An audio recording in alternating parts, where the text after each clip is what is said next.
Welcome back. Today we're going to be making an easy cherry cobbler. We're going to start out by pitting and then having 4 cups of dark sweet cherries. I just wanted to show you my cherry pitter quick.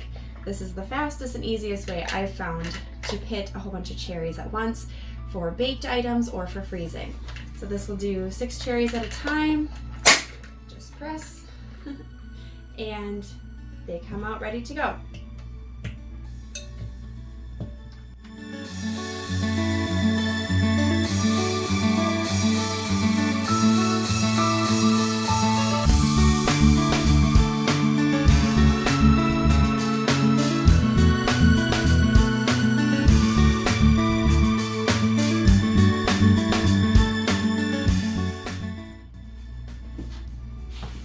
Okay, now that we have sufficient cherry juice spattered all over the counter, we're going to go ahead and measure out 4 cups of these dark sweet cherries.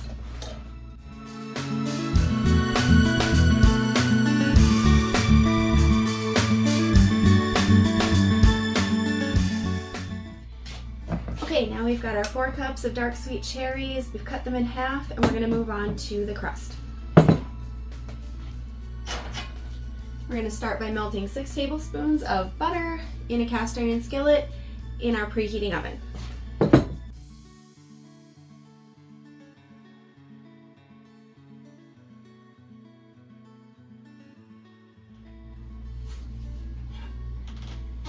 Okay, someone woke up from nap, but we're going to do our best to finish this cherry cobbler. So I've melted 6 tablespoons of butter directly into my cast iron skillet in the oven while it was preheating at 350 degrees. I'm going to go ahead and add in 4 cups of the pitted and halved red sweet cherries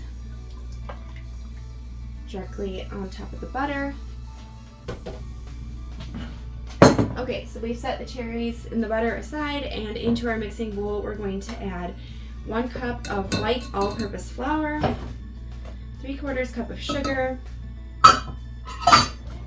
We have 1 teaspoon baking powder, 1/2 teaspoon of cinnamon, and 1/4 teaspoon of salt.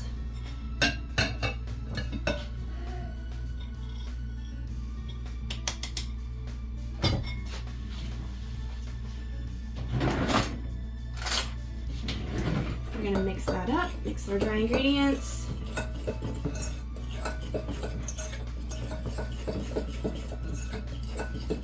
And then to that we're going to add, we have 1 cup of milk,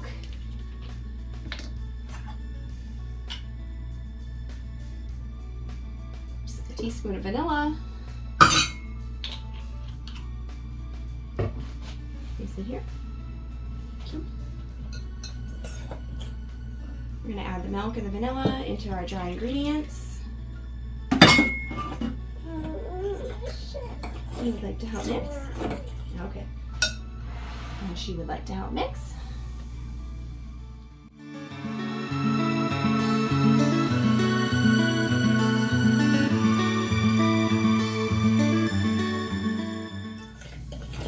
We're just going to whisk that together until it's smooth.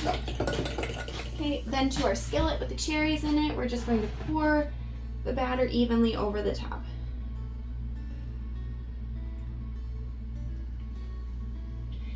Now we're going to bake that in our oven for about 55 to 60 minutes. I'm going to check mine after 30 minutes. My oven bakes really hot, so we'll see how it's doing and I'll let you know how it goes.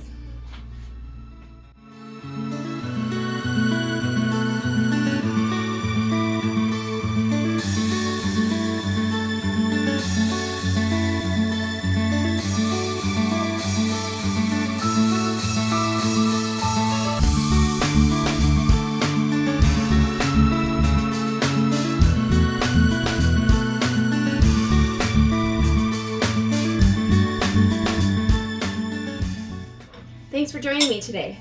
The cherry cobbler is delicious and I don't even really like cherries, so that says something. It did come out a little bit darker than I would have hoped for. After about 30 minutes I put some tin foil over the top of it. I would probably do that a little bit sooner next time and also reduce the oven temperature a little bit. But like I said, my oven bakes really hot, so your oven, a normal oven, probably would be just fine with a 350, checking it about halfway through, covering it with foil if need be, and then continuing to bake. You want to bake it until the toothpick inserted into the crust portion comes out fairly clean, maybe a little bit of moist crumbs on it.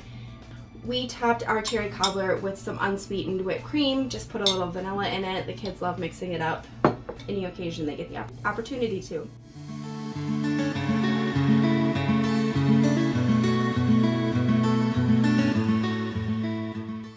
We topped our cherry cobbler with some unsweetened ice cream.